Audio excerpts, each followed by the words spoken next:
चलिए तो शो की शुरुआत और इनफैक्ट हफ्ते की शुरुआत जैसे कि हमेशा हम करते हैं सोमवार को फंड के फंडा से। तो आज बात होने वाली है टाटा डिजिटल इंडिया फंड की बारीकियों को समझेंगे और साथ ही क्योंकि ये एक सेक्टोरल फंड है, अब इस सेक्टोरल फंड में किस तरह के निवेशकों को पैसे लगाने चाहिए। अगर आपके पोर्टफोलियो में टाटा का डिजिटल इंडिया फंड है तो अब इस फंड को लेकर फंड मैनेजर की रणनीति क्या है, इस पर बारीकी से बात करेंगे। Meeta Shetty fund manager Tata mutual fund मेरे साथ जुड़ गई हैं। मीता, एक बार फिर से आपका स्वागत है बनो अपना फाइनेंस मिनिस्टर में, जहां पर टाटा डिजिटल इंडिया फंड पर आज हम फोकस करेंगे। फंड पर मैं बारीकी से सवाल तो पूछूंगी, लेकिन उससे पहले थोड़ा बाजार की जो मौजूदा चाल है जो हमें काफ़ी रेंज बाउंड होती हुई दिखाई दे रही है, उस पर आपकी राय और आपका विश्लेषण क्या बैठता है वो जानना चाहूँगी। तो बताइए बाजार की दशा और दिशा यहाँ से। Sure. Thank you Kavita for having me on the show. So broader markets को हम देखें तो आई थिंक पिछले कुछ महीनों में हमने मार्केट्स में काफी अच्छा मोमेंटम देखा है। एक बहुत ही अच्छी ब्रॉड बेस्ड रैली हमें देखने मिली है। काफी सेक्टर्स में हमने ये मोमेंटम अच्छा खासा अनफोल्ड होते हुए देखा है। और अभी जो रिजल्ट सीजन चल रहे हैं, काफी सारे रिजल्ट्स ऑलरेडी हमने देखे हैं अक्रॉस सेक्टर्स। एंड इसमें क्लियरली हमें यही दिख रहा है कि जो भी हम ग्रोथ पर जो भी आउटलुक बना रहे थे वो काफी अच्छी तरह से रिजल्ट्स में रिफ्लेक्ट हो रहा है काफी सेक्टरों में। और ये जिस तरह से ऑर्डर बुक या फिर हम जो आउटलुक की बात करेंगे तो इसमें काफी इंफ्रा या मैन्युफैक्चरिंग केपेक्स रिलेटेड सेक्टर्स या बैंक्स को भी अगर हम देखें तो ये सारे सेक्टर्स में एक अच्छा आउटलुक भी बनते हुए दिख रहा है। सो आई थिंक दैट एक काफी अच्छा हिस्सा सेक्टर का या मार्केट का हम बोल सकते हैं कि जहां पर अभी भी आउटलुक या मोमेंटम बेसिस पे काफी स्ट्रॉन्ग आउटलुक बनते हुए दिख रहा है। कुछ सेक्टर्स हैं जैसे कि कंजम्पशन डिस्क्रिशनरी हो या केमिकल सेक्टर हो जहां पर हमने थोड़ा सा एक इम्पैक्ट होते हुए देखा है। रूरल स्लो डाउन बोल सकते हैं या ग्लोबल चाइना की वजह से केमिकल में जो इम्पैक्ट आ रही है। बट ज्यादा करके सेक्टर्स जैसे कि मैंने बताया कि आउटलुक काफी अच्छा अभी भी मोमेंटम बेस्ड लग रहा है।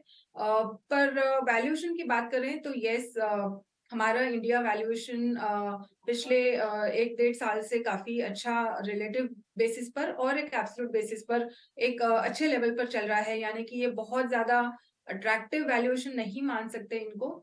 और इस वजह से नियर टर्म में या फिर थोड़ा सा एक आधा सेक्टर या फिर कोई एक पॉकेट में करेक्शन दिखना कोई बहुत ज्यादा हम रूल आउट नहीं कर पाएंगे इस लेवल पे। पर आई थिंक दैट जैसे कि मैंने कहा कि आउटलुक के हिसाब से हम देखें तो मार्केट में मोमेंटम काफी अच्छा दिखते हुए कंटिन्यू रहेगा ऐसा लगता है। पीता, ओवरऑल आईटी कंपनियों के जितने भी नतीजे आए हैं उनको आप कैसे पढ़ती हैं? जो Q1 को लेकर आपकी उम्मीदें थी, क्या उसके इनलाइन तमाम नतीजे आए हैं? और अब तमाम गाइडेंस और कमेंट्री सुनने के बाद आने वाली तिमाहियों में इस पूरे क्षेत्र को आप कैसे पढ़ पा रही हैं?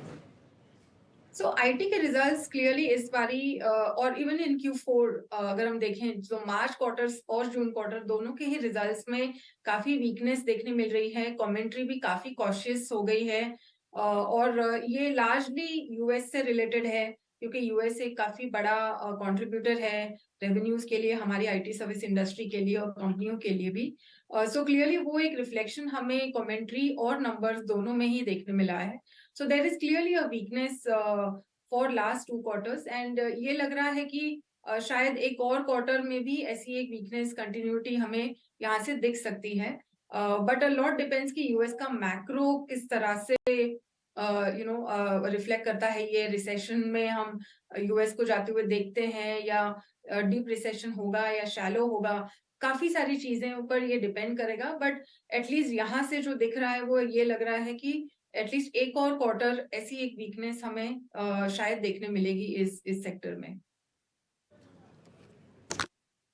और राइट, ओवरऑल अभी मुझे आप ये बताएं कि ये क्योंकि एक सेक्टोरल फंड है, अब ऐसे में अगर हम अक्रॉस मार्केट कैप समझना चाहें, आपने अपने एक्सपोजर को कैसे रखा हुआ है, तो आप क्या कहेंगी? सो इस सेक्टर की अगर हम बात करें तो हमारे फंड में 70+% हमने लार्ज कैप में एलोकेशन रखी हुई है। 10% हमारा मिड और 10% हमारा स्मॉल कैप में एलोकेशन है। हमारे पास थोड़ा सा ओवरसीज एलोकेशन भी है जो कि करीब 4 से 5% के बीच में है। और लार्ज कैप मैंने जैसे कहा कि काफी हैवी वेट है इस वक्त हमारा फंड। और उसमें भी अगर हम टॉप के 2-3 नाम देखेंगे तो उसमें ज्यादा करके कंसंट्रेशन आपको दिख सकता है इस टाइम पे। क्योंकि हम इस क्षेत्र की बात कर रहे हैं जो कि इंटरनेशनली भी एक्सपोजर रखती हैं कंपनियां और काफ़ी ज़्यादा उनका जो बिज़नेस है कारोबार है वो इंटरनेशनली भी फैला होता है। ये हमें बताएं कि आने वाली इसी साल की तिमाहियों में अगर मैं बात करूं तो किस तरह से आपको चीज़ें पेस पकड़ती हुई दिखाई दे रही है इंटरनेशनल ट्रिगर्स को ध्यान में रखते हुए। कविता, जैसे मैंने कहा कि यूएस एक काफी इंपॉर्टेंट मार्केट है।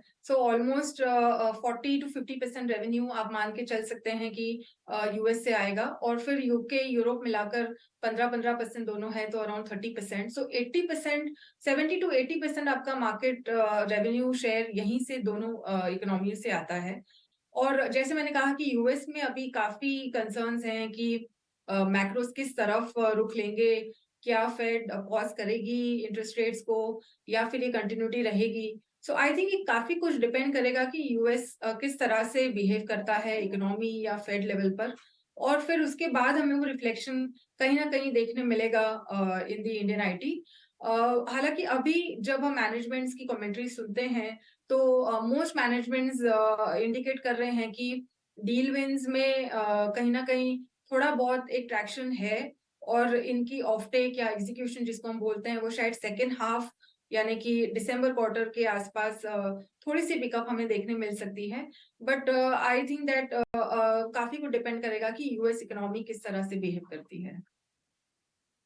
मीता, जानना चाहेंगे आपसे यहाँ पर बहुत फोकस मेरे ख्याल से लार्ज कैप पर आपने रखा हुआ है, लगभग 65% के आसपास का आपने बताया एक्सपोजर लार्ज कैप कंपनियों पर है।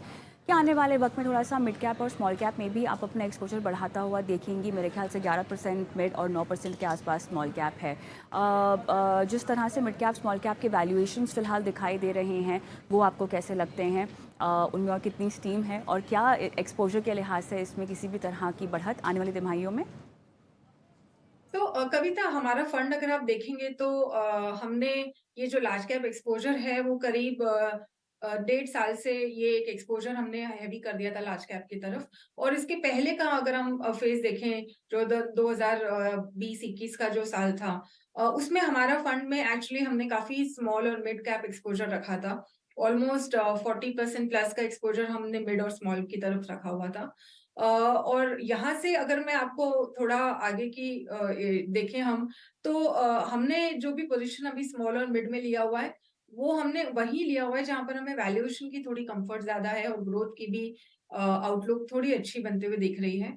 आई थिंक काफी डिपेंड करेगा कि आगे जाकर क्या हमें कोई और स्टॉक या जो स्टॉक्स हम होल्ड करते हैं उसमें ज्यादा कंफर्ट आता है नहीं आता है। बट आई थिंक एक चीज बहुत क्लियरली है जो एज अ फंड मैनेजर मैं जनरली फॉलो करती हूँ कि वैल्यूएशन और ग्रोथ पर कंफर्ट दोनों पर ही आना एक बहुत जरूरी हो जाता है for me to take that call. I think वो अगर एक्सपोजर हमें लेना है तो ये दोनों चीजों पे काफी डिपेंड करेगा। और राइट, लेकिन टाटा डिजिटल इंडिया फंड, मेरे ख्याल से ऐसे बहुत सारे निवेशक हैं, दर्शक हैं जो अपने पोर्टफोलियो में रखते होंगे साफ तौर से। मीता, जिस तरह की हमने परफॉर्मेंस भी देखी थी बीच में, बहुत ज़्यादा रुझान निवेशकों का उस ओर बढ़ा भी था इस पूरे सेक्टर को लेकर। और क्योंकि one of the best performing funds है आपका इस पूरे सेक्टर में, तो इसको लेकर निवेशकों का आकर्षण बहुत ज़्यादा बना हुआ है। लेकिन अब सवाल यहाँ पर ये आता है कि क्योंकि एक सेक्टोरल फंड है तो साफ तौर से ये आपकी ज़िंदगी का पहला फंड तो हो नहीं सकता। आपको एक कोर पोर्टफोलियो बनाना पड़ेगा जिसके ऊपर अगर आप डाइवर्सिफाई करना चाहें। सेक्टर की समझ बेसिकली बहुत ज़रूरी है अगर आप इस तरह के किसी फंड में निवेश करें। केवल रिटर्न देखकर और पास रिटर्न देखकर ही आपको किसी फंड में निवेश करने की रणनीति बनानी चाहिए, ऐसा आप फैसला ना लें। लेकिन क्योंकि ये एक आईटी ओरिएंटेड और उससे जुड़ी सर्विसेज से ओरिएंटेड एक फ़ंड है, एज अ सेक्टर हमेशा हम देखते हैं कि इसमें उस तरह की कंपनियां हैं जो बाज़ार की दशा और दिशा लार्ज कैप के लिहाज से तय भी करती हैं, जिनका वेटेज भी बहुत ज़्यादा है, मार्केट कैप भी बहुत ज़्यादा है। कितना अहम हो जाएगा इस तरह के सेक्टर को अपने पोर्टफोलियो में डालना? प्रोज एंड कॉन्स अगर मैं समझना चाहूँ इस तरह के सेक्टर के फ़ंड को पोर्टफोलियो में डालने के लिए, तो वो क्या होंगे? आई थिंक जैसे कविता आपने हाईलाइट किया, ये बहुत जरूरी है to keep in mind that ये एक सेक्टोरल फंड है, और सेक्टर अपने वोलेटिलिटी से काफी बारी जूझता है। जैसे हम आईटी सेक्टर में देख रहे हैं कि पिछले 2022 का साल इस सेक्टर में काफी एक करेक्शन हमने देखा, मार्केट से काफी अंडर परफॉर्म किया है इस सेक्टर ने। क्लियरली एक सेक्टोरल फंड चाहे आईटी हो या कोई भी एक और सेक्टर फंड हो, सेक्टर फंड्स में जनरली हम एक साइक्लिकलिटी देखने मिलती है हमें, हमने रेगुलरली देखा है, हिस्ट्री हमें बताती है ये बात। सो ये बात हमें एलोकेशन करते वक्त डेफिनेटली माइंड में रखनी है कि हमारा एलोकेशन हमारे रिस्क एपेटाइट से बिल्कुल लाइन हो, और हमारा जो भी फाइनेंशियल प्लानर हो उसे हमें एक सही गाइडेंस लेनी चाहिए, क्योंकि एक सेक्टोरल फंड है, so allocation can not be beyond certain percentage depending कि आपका रिस्क क्या है। सो वो एक दिमाग में जरूर रखना है।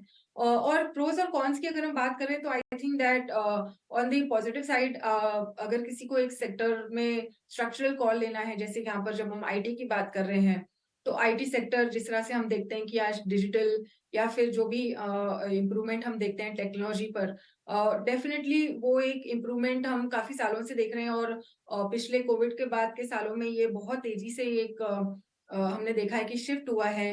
हर कंपनी या हर बड़े लार्ज एंटरप्राइज या बैंक्स, जिसकी भी हम बात करें वर्टिकल्स की, सब में कहीं ना कहीं आईटी का एडॉप्शन या डिजिटल का एडॉप्शन बहुत तेजी से बढ़ा है। और जिस तरह से अब हम जनरेटिव एआई की बात कर रहे हैं, सो डेफिनेटली टेक्नोलॉजी का आज एडॉप्शन करना ऑलमोस्ट एक नेसेसिटी हो गई है। और इस वजह से ये काफी सालों तक इसमें एक अच्छा ग्रोथ दिखने की पॉसिबिलिटी है। ऑफ कोर्स हम डिस्कस कर सकते हैं एट लेंथ ऑफ इम्पैक्ट और possibility, but I think structurally हम देखें तो हमने आईटी सेक्टर में डेफिनेटली एक कंटिन्यूअस इंक्रीजिंग एडॉप्शन देखा हुआ है। और इसको प्ले करने के लिए डेफिनेटली एक आईटी सेक्टर से ज्यादा कोई और बेटर प्लेटफॉर्म नहीं होगा। But on the flip side, या फिर हम कॉन्स जिसको कहते हैं, क्लियरली जैसे मैंने बताया कि एक सेक्टोरल फंड है, तो आपको आपका एलोकेशन आपके रिस्क एपेटाइट के से अलाइन होना चाहिए, और आपका एक छोटा एक हिस्सा होना चाहिए सेक्टोरल फंड्स में, ना कि एक बड़ा हिस्सा ऐसे सेक्टोरल फंड्स में होना चाहिए।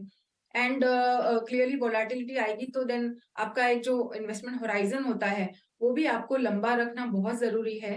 और ये किसी भी इक्विटी इन्वेस्टमेंट्स के लिए डेफिनेटली जरूरी है कि आप एटलीस्ट मिनिमम 3 to 5 years का होराइजन रखें, और वही आप सेक्टोरल फंड में भी वैसा ही एक होराइजन मानकर चलना बहुत जरूरी है फॉर इक्विटी इन्वेस्टमेंट्स।